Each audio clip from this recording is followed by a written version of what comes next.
For years, LEGO Batman has been exactly what you expect it to be. Bright colours, simple combat, light-hearted humour, a version of Gotham where nothing is ever too serious, and nothing ever really stays serious for long. You punch a villain, they explode into pieces, and 5 seconds later, everything is a joke again. That has always been the identity, and for a long time, that identity worked. Because LEGO games weren't trying to compete with anything else. They existed in their own space, a safe space, a familiar space, a space where Batman wasn't the Dark Knight, he was just another LEGO character in a toy box version of Gotham. But something changed, not all at once, and not in a way most people noticed immediately. It happened slowly, game by game, entry by entry. The humour started to feel familiar, the gameplay started to feel predictable, and the sense of progression, the feeling that each new LEGO Batman game was pushing the formula forward, started to fade. At the same time, something else was happening outside of LEGO entirely. A completely different vision of Batman was being built, one that didn't treat Gotham like a playground, but like a living, breathing city, one that didn't treat combat like button mashing, but like rhythm, timing, and control, one that didn't treat Batman like a joke, but like a symbol. And that version of Batman changed everything. Games like Batman Arkham Asylum, Arkham City, and Arkham Knight didn't just redefine superhero games, they redefined their expectations, because suddenly Batman wasn't just a character you played as, he was something you became. You moved like him, you thought like him, you operated inside a Gotham that felt alive, dangerous, and real, and after that, LEGO Batman started to feel different. Not bad, just separated, like it belonged to another version of the same universe that no longer aligned with what Batman games had become. And for years that gap stayed the same. LEGO stayed LEGO. Arkham stayed Arkham. Two completely different interpretations of the character with no real reason for them to ever cross paths until now, because recently something unexpected happened. A new LEGO Batman game was revealed, LEGO Batman Legacy of the Dark Knight, and at first glance it looks familiar. It looks like another continuation of the same formula, another LEGO adventure, another playful interpretation of Gotham's biggest heroes and villains. But the more you look at it, the harder it becomes to ignore something unusual. This doesn't feel like a typical LEGO game. Not in the same way we've seen before. There's a shift in tone, a shift in presentation, a shift in ambition. Gotham doesn't look like a toy set anymore. It looks heavier, more atmospheric, more grounded, and that alone changes the conversation, because once Gotham starts to feel real, even in a stylized LEGO form, everything else has to follow. The gameplay, the storytelling, the way Batman moves through the world, and that alone changes the conversation, because once Gotham starts to feel real, even in a stylized LEGO form, everything else has to follow. The gameplay, the storytelling, the way Batman moves through the world, and suddenly a question starts forming that feels almost impossible to ignore. What if this isn't just another LEGO Batman game? What if this is something else entirely? What if this is the closest thing we've ever seen to a LEGO Arkham game? Now that might sound like an exaggeration at first. After all, LEGO and Arkham sit on completely opposite ends of the design spectrum. One is built around accessibility and humour, the other is built around immersion and intensity. One is designed for casual fun, the other is designed for cinematic storytelling. But when you look at what's being shown, the line between those two ideas starts to blur. Because Legacy of the Dark Knight isn't just reusing old ideas, it's presenting them differently. More cinematic camera work, more detailed environments, more deliberate pacing in how scenes are framed. Even Batman himself feels different. Less like a parody of the Dark Knight and more like a stylized interpretation of him. And that's where things get interesting, because LEGO Batman has never really tried to exist in that space before. It has never seriously attempted to borrow the tone or structure of something like Arkham, but this time it feels like it's at least looking in that direction, not copying it, not replacing it, but acknowledging it. And that changes everything, because the moment a LEGO game starts being compared to Arkham, it stops being just a LEGO game in the eyes of the players. It becomes something more, something people start analysing differently, something people start expecting more from. And that expectation is dangerous, because it raises the question that will define this entire game long before it even releases. Is LEGO Batman finally evolving, or is it just borrowing ambition from something it can never fully become? And that's exactly what we need to figure out. If you want to understand why this new LEGO Batman game matters, you have to understand what LEGO Batman used to be. Because for a long time, LEGO games weren't trying to compete with anything. They weren't trying to be cinematic, they weren't trying to be realistic, and they definitely weren't trying to be serious. They were designed around one core idea: make everything accessible and make everything fun. And that formula worked. LEGO Batman became one of the most successful interpretations of the character for an entire generation, not because it was deep, but because it was easy to enjoy. You could drop into Gotham, smash a few bricks, play as an iconic characters like Batman, and never feel overwhelmed by complexity or tone. Everything was built around simplicity. Simple combat, simple puzzles, simple storytelling. Even the villains weren't really threatening. They were comedic versions of themselves. Joker wasn't terrifying, he was chaotic in a playful way. Two-Face wasn't dangerous, he was exaggerated, and Batman himself wasn't the Dark Knight people knew from the comics or films. He was a Lego figure in a batsuit moving through a world that never took itself too seriously. And that identity defined the franchise for years, especially in the entries like Lego Batman 2 DC Superheroes, where the formula expanded into open world Gotham for the first time. That was a huge moment. At the time, it felt like Lego Batman was evolving. You suddenly had exploration, voice acting, a more connected world. But even then, the tone never changed. Gotham was still bright, still safe, still designed like a playground rather than a city. And that's important, because even when Lego Batman tried to scale up, it never tried to grow up. That distinction matters more than people realise, because around the same time Lego Batman was expanding its formula, another version of Batman was doing something completely different. A version that wasn't focused on humour, wasn't focused on accessibility, and wasn't focused on making Batman feel like a toy.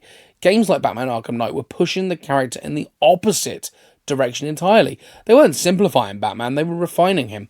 Combat wasn't just pressing buttons, it was timing, rhythm, precision.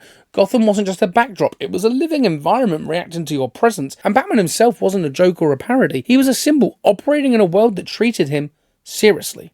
And once that version of Batman became the standard for modern superhero games, everything else started to look different in comparison, including Lego Batman, because suddenly Lego Batman wasn't just its own thing anymore. It became the other version, the lighter version, the simpler version, the less serious version. And for a while that was fine, because both interpretations could exist separately without interfering with each other. But that separation is exactly what made the new Lego Batman game so interesting, because now the gap between those two versions doesn't feel as wide as it used to be. Something is changing, and you can see it in how the game is being presented. For a long time, that separation between Lego Batman and Arkham felt permanent. One was built for accessibility, the other was built for immersion. One was designed for younger audiences, the other was designed to push limits of what a superhero game could be. And because of that, nobody really expected those two worlds to ever overlap. But that assumption is exactly what makes the recent Lego Batman Legacy of the Dark Knight dev diary so interesting. Because when you actually look at what's being shown, it doesn't feel like the same safe formula anymore. It feels like something is being reconsidered, not replaced, not reinvented, but reevaluated. And that's a very different thing. The first thing you notice is Gotham itself, because Gotham is always the foundation of any Batman experience. It defines tone more than any character ever could. In older Lego Batman games, Gotham was always stylized in a very specific way. Bright lighting, clean environments, simplified architecture that prioritized gameplay clarity over atmosphere. It was designed like a theme park version of a city, something you could easily read, easily navigate, and never feel lost in. And that design choice made sense, because Lego games have always prioritized accessibility over immersion. But in the dev diary for Lego Batman Legacy of the Dark Knight, there's a noticeable shift in how Gotham is being presented. You still see the Lego identity, that blocky structure, the playful design language, but it's layered over something more grounded, and that layering is important, because it suggests the developers aren't trying to abandon Lego's identity, they're trying to push it further than it's gone before. And that's where the comparison to Batman Arkham Knight starts to become unavoidable, because Arkham Knight didn't just give players Gotham, it gave them presence inside Gotham. Rain, slick streets, reflected neon lights, towering buildings created vertical tension. The world wasn't just something you moved through, it was something you inhabited. And while Lego Batman obviously cannot replicate that level of realism, the structure of that design is starting to echo through what we're seeing. Even if it's subtle, even if it's still early, because what matters isn't graphical fidelity, it's intent, and the intent here feels different. The second major shift is how scenes are being framed. In older Lego games, the camera is usually functional. It exists to serve gameplay clarity. It stays pulled back, wide and consistent, but in the dev diary there are moments where the camera feels more deliberate. Closer, more cinematic, more focused on composition rather than pure readability, and that alone changes how the game is perceived, because cinematic framing is not just a visual choice, it's a storytelling choice. It tells the players, pay attention to this moment. This matters. And the Lego games have traditionally avoided that kind of direction, because they've always treated everything with equal weight. Everything is part of the joke, everything is part of the chaos, nothing is evaluated above anything else. But here, there are hints that not everything is being treated the same way. There are moments that feel more intentional, more grounded, more structured. And when you combine that with the shift in Gotham's tone, you start to see a pattern forming. Not a finished system, not a confirmed direction, but a pattern of design choices that lean towards something more ambitious. The third shift, and arguably the most important one, is how Batman himself is being portrayed. because Batman is always the anchor of these games. In older LEGO Batman titles, Batman is often written as a parody of himself. He's still recognisable as the Dark Knight, but filtered through LEGO humour. His seriousness is undercut by jokes, his intensity is softened by comedic timing, his presence is intentionally made lighter so it fits the tone of the world.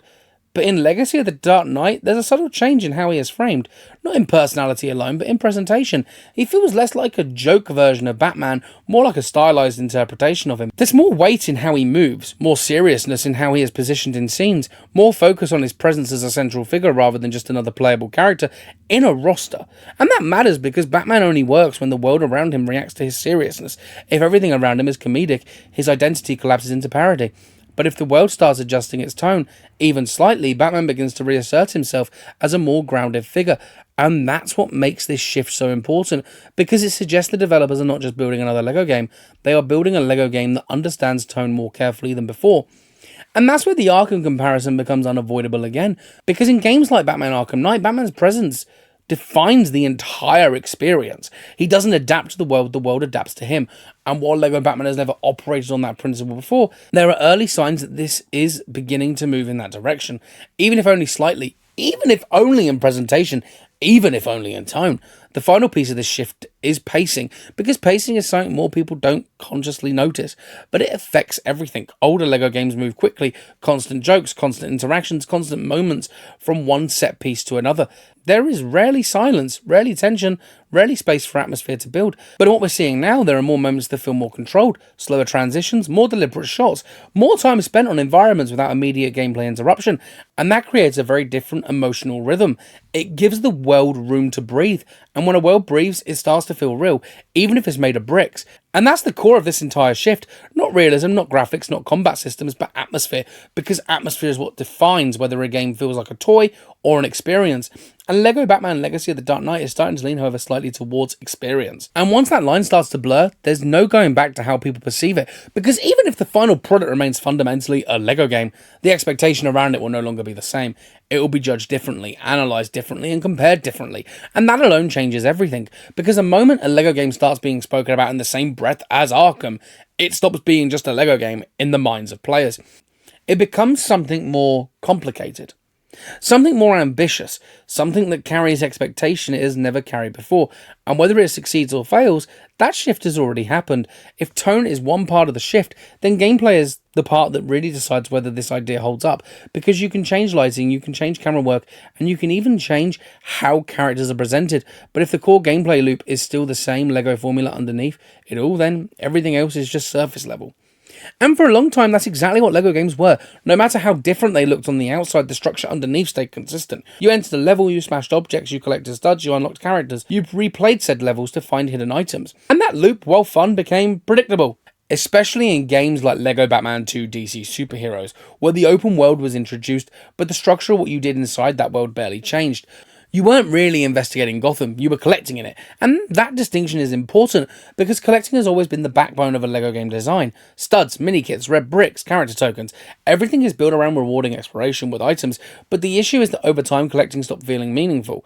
It became routine. You weren't discovering things anymore, you were completing lists. And that's where the comparison to something like Batman Arkham Knight becomes useful again, because Arkham Knight doesn't rely on collecting in the same way. Instead, it uses Gotham as a space for challenges. Riddles, environmental puzzles, combat encounters, traversal tests. Each system is designed to make you engage with the world rather than simply vacuum it for rewards. And that difference defines the entire feel of progression. One is checklist based, the other is experience based. So when we look at LEGO Batman Legacy of the Dark Knight through that lens, the question becomes, is it still a checklist game? Or is it trying to evolve that loop into something more interactive? And the dev diary gives us at least some clues, because while collectibles are still clearly present, that much is guaranteed in any LEGO game, the way they are framed seems to be shifting slightly. Instead of purely isolated objects hidden in plain sight, there's a stronger emphasis on how they exist within the environment, not just placed there, but integrated. And that matters more than it sounds, because placement design changes how players think. If collectibles are obvious and scattered, players treat the world like a map to clear. If collectibles are embedded in traversal paths, hidden behind environmental storytelling, or tied to movement and exploration, then players start to engage differently. They start to inhabit the space instead of just clearing it. And that's where a subtle but important shift begins to appear. Because if LEGO Batman is moving towards more integrated exploration systems, even slightly when the game loop starts to reassemble something, closer to modern open world design philosophy, not identical to Arkham, but influenced by the same ideas, especially when you consider how Batman Arkham Knight handles its Riddler challenges. Those aren't just collectibles in the traditional sense. They're designed to test your understanding of movement, timing, and environmental interaction. They force you to engage with Gotham's systems, not just its layout, and that's a key distinction, because LEGO games have traditionally separated gameplay and collectibles very clearly. Gameplay happens in missions, collectibles happen everywhere else, but if Legacy of the Dark Knight starts blending those systems, even slightly, then the entire structure of the progression changes. Suddenly, exploration isn't just optional, it becomes part of the core loop. And that is exactly how games start moving away from toy box design and towards world design. There's also another important angle here: character unlocking. In older LEGO games, unlocking characters is often tied directly to collectibles and currency. You collect enough studs or complete enough tasks and you gain access to new playable characters. It's functional, but it's not deeply tied to the world itself. It's transactional. But in a more modern design philosophy, especially one influenced by games like Arkham, progression is less about unlocking and more about mastering. You don't just get access to new tools, you earn ability to use them effectively through interaction with systems. So the question becomes, will Legacy of the Dark Knight continue treating progression as a checklist of unlocks? Or will it start tying progression into how you actually engage with Gotham itself? Because if it leans towards the latter even slightly, it changes everything about how replayability works. Instead of replaying levels just to collect missed items, players will return to areas because they understand them better, because they can access new paths through new abilities, because the world itself becomes layered rather than static. And that's where the Arkham comparison quietly strengthens this again. Because Arkham's world design is not about collecting everything, it's about gradually unlocking your understanding of the city. Every tool you gain changes how you move through Gotham. Every upgrade opens new layers of interaction. And while Batman has never fully operated on that principle, there are early hints that this new entry might be inching closer to it, not fully committing, not replacing its identity, but experimenting with structure in a way that feels more modern than anything we've seen before. And that's important, because gameplay is where expectations either confirmed or broken. You can suggest ambition through visuals and tone, but you prove ambition through systems. And LEGO Batman Legacy of the Dark Knight is, for the first time in a long time, being analysed not just as a LEGO game, but as a potential evolution of what LEGO gameplay could actually be. Even if it's still built around studs, even if collectibles are still central, even if the core loop hasn't changed completely, the direction of travel is what matters. And right now, that direction is what people are paying attention to the most. Because if LEGO Batman is genuinely trying to modernise its gameplay loop, even in small ways, then this isn't just another entry in the series, it becomes a turning point, a test case, a proof of concept for whether LEGO games can evolve without losing what makes them recognisable in the first place. And that leads directly into the final question, the one that defines everything about this video. Can it actually work? One of the most interesting details about LEGO Batman Legacy of the Dark Knight is that the story is reportedly original, but isn't completely detached from what came before. Because from what we've heard, the game doesn't just create new moments for Batman's world, it also reinterprets iconic scenes from across Batman history, not as direct copies, but as a LEGO-style recreations of moments fans already recognise. And that's important, because it just tells us something about how this game is being designed. It isn't trying to tell a new story, it's trying to build a timeline of Batman's identity, and a kind, curated greatest hits of Batman's mythology, filtered through LEGO style, which is a very different approach from older LEGO games. In earlier entries like LEGO Batman 2D's Superheroes, the story was fully self-contained, original events, original pacing, original structure. Everything was built around parody and accessibility, but here the idea of reworking iconic scenes suggests something more intentional, because when you take well-known Batman moments and reinterpret them, even in LEGO format, you're not just telling a story anymore, you're referencing a legacy, and that connects directly to the subtitle itself, Legacy of the Dark Knight.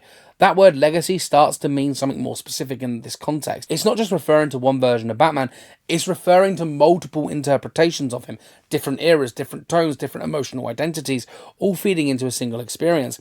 And that's where the Arkham comparison becomes more nuanced, because games like Batman Arkham Knight didn't rely on retelling iconic Batman scenes. They built original stories that felt like they belonged in that mythology. But this LEGO game seems to be doing something slightly different. It's not trying to avoid iconic Batman moments, it's actively reworking them. And that creates a different kind of expectation for the player, because now you're not just waiting to see what happens in the story, you're waiting to recognise what it's referencing. And that changes how engagement works. It adds a layer of anticipation and a layer of familiarity, and a layer of comparison that doesn't exist in older LEGO games. Because the moment a game starts borrowing from established Batman media, whether it's films, comics, or previous adaptations, it stops being purely original in the traditional sense. It becomes interpretive, and interpretation brings weight. Even if its tone is still LEGO, even if the humour still exists, even if the gameplay gameplay is still accessible. The presence of iconic scenes reframed in a LEGO style gives the story a sense of structure that older games didn't really attempt. And that structure is what pushes it closer to something more cinematic, something more deliberate, something that feels less like a parody of Batman's world and more like a created version of it. And that's exactly where this game starts to feel different from what came before, not because it abandons LEGO's identity, but because it starts using that identity to retell parts of Batman's history in a more intentional way. And once you do that, you're no longer just making a LEGO game. You're building an anthology of Batman moments through a LEGO lens. And that's a much more ambitious idea than it first appears. But here's something more important you have to understand about this shift. Because even though everything we've seen points towards a more cinematic direction, that doesn't mean LEGO Batman has suddenly abandoned what makes it LEGO. In fact, one of the most interesting details about Legacy of the Dark Knight is that the humour is still there, the gags are still there. The slapstick moments, the visuals, the jokes, the LEGO identity, none of that is gone. But what is changing is where those moments exist. Because instead of constant comedy across every second of gameplay, it looks like the humour is now being placed inside more serious cinematic moments. Moments that are being framed with more weight, moments that resemble iconic scenes from Batman's films and wider adaptations, and that creates a completely different tone of structure. Because in older LEGO Batman games, comedy is the default setting. Everything is light, everything is exaggerated, everything is designed to feel like it's a parody of Batman's world. But here it feels more controlled, more selective, almost like the game is saying, this scene is serious, but we're still LEGO, so we interpret it our way. And that's a very different design philosophy, especially when you consider some of these moments are reportedly based on iconic Batman scenes from the movie, not recreated one-to-one in a serious tone, but reimagined through LEGO humour inside otherwise cinematic framing. And that combination is where things get complicated, because tone is one of the hardest things to balance in game design. If you lean too far into seriousness, you lose the LEGO identity, but if you lean too far into comedy, you lose the cinematic ambition this game seems to be aiming for. And what makes this new LEGO Batman game interesting and slightly risky is that it appears to be trying to sit right in the middle of that tension. A cinematic structure with LEGO humour layered inside it. Not replacing seriousness, not removing comedy, but blending them in a way that hasn't really been attempted in the same scale before. And that's where the comparison to the Batman Arkham games becomes both useful and slightly misleading. Because Arkham's tone is consistent, it's grounded, it builds immersion through seriousness and controlled pacing. But LEGO Batman doesn't operate like that. It interprets seriousness with humour. It breaks tension intentionally and reminds you constantly that what you're playing is still LEGO. And that's not a flaw, it's an identity, but it does raise an important question. Because if this new game is borrowing cinematic structure and layering LEGO humour inside it, then it's no longer just evolving gameplay or visuals, it's experimenting with tone in a way LEGO games haven't really done before. And experiments like that can go one of two ways. They can feel either fresh or they can feel conflicted. Because when humour exists inside serious framing, especially in scenes inspired by iconic Batman movie moments, the balance becomes extremely delicate. Too much comedy and the scene loses impact. Too much seriousness and it stops feeling like a LEGO game. So what this game is really trying to do is walk a very thin line between two identities that don't naturally coexist. And whether that works or not is going to define how people remember it. So when you step back and look at everything we've seen so far, the tone shift, the more cinematic presentation, the way Gotham feels heavier, more atmospheric, more intentional, the subtle changes to how gameplay might be evolving, and even the decision to build an original story while reinterpreting Batman's most iconic moments, it becomes clear this isn't just another LEGO Batman game, at least not in the way we're used to. Because for the first time in a long time, this series doesn't feel like it's staying in its comfort zone. It feels like it's reaching for something more, not abandoning what made it successful, but questioning whether that formula is enough anymore. And that's where comparison to Batman Arkham Knight starts to make sense. Not as a direct comparison, but as a point of reference, because Arkham didn't just succeed because it was a Batman game. It succeeded because it took the character seriously. It built a world around him that felt grounded. It created systems that made you feel like you were actually becoming Batman, not just controlling him. And now LEGO Batman Legacy of the Dark Knight looks like it's taking small steps in that same direction. Not copying it, not replacing it, but acknowledging that players expect more from Batman games now than they did before. And that expectation is exactly what makes this game so interesting. Because it's trying to exist in two different spaces at once. On one side, it's still a LEGO game. It still has the humour, the accessibility, the charm that made the series so popular in the first place. But on the other side, it's clearly aiming for something more cinematic, more structured, more deliberate in how it presents its world and its story. And that creates a kind of tension that hasn't really existed in Lego Batman before. A tension between identity and evolution, because the moment you start pulling from the cinematic influences, the moment that you start reworking iconic Batman scenes, the moment you start presenting Gotham as something more than just a playground, you raise the expectations, and once the expectations are raised, there's no going back, because now the game isn't just being judged as a Lego experience, it's being judged as a Batman experience. And those are two very different standards. One is about fun, one is about immersion, and one is about accessibility. The other is about, of course, depth. And trying to balance both at the same time is not easy, which brings us back to the most important question this game is asking. Not whether it can be fun, not whether it can be successful, but whether it can actually pull off this balance. Because if it leans too far into cinematic storytelling, it risks losing the identity that makes the Lego games work. But if it plays things too safe, then all this ambition, all these subtle shifts start to feel meaningless.